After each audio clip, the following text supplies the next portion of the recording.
diagnosis of dementia doesn't mean the end. That is Dr. Mary Pat Sullivan, who is the Rare Dementia Support Canada Principal Lead.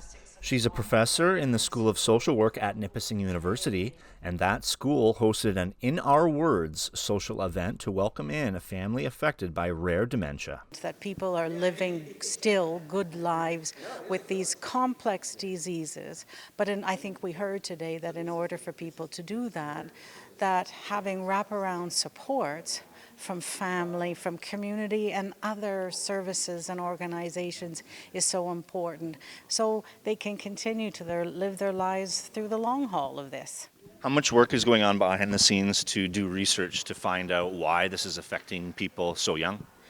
Oh, lots of research around the world, and people are looking at it obviously from a medical perspective in terms of trying to understand these diseases that are causing the dementia. But more importantly, in terms of me, like a social scientist, in terms of how do you support the individual, but the young family that's around them, the kids. How are the kids navigating when mom or dad has this disease, and how are couples navigating this together?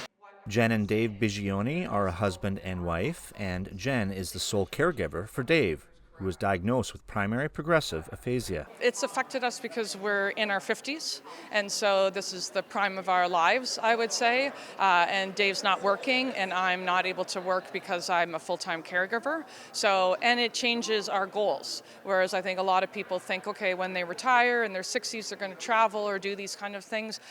We're not doing that because it's too difficult with a rare dementia diagnosis to do that kind of travel. But you know what? We make changes and we live our lives here, and there's lots of opportunities in Canada to do amazing things, and so that's what we're doing. Is there a misconception that dementia and Alzheimer's just affects like senior folks, like maybe in 70s or 80s, but Dave's in his early 50s, so this is certainly bucks that trend? Yes, definitely. He is an outlier. I mean, that's why there's the rare part to the dementia. But yes, it's becoming more and more common for people who are younger, under 65, to have this diagnosis. So how are we in Canada and around the world supporting people younger? Because it's going to affect them, especially financially. I just think there's opportunity going forward, right? To learn more about it and to be able to expose it to more people so that know what's going on and what the opportunities are or not. Is there a misperception that dementia and Alzheimer's affects the senior population only? Is that a misconception? I think so, yeah, because I'm a younger person, so I'm not an Alzheimer. so I'm probably in the middle of that. The best teachers you have are the patients you see. And I think that what we saw today was an excellent example of what can be learned from people living with the disease and from their families. So this is a tremendously valuable exercise.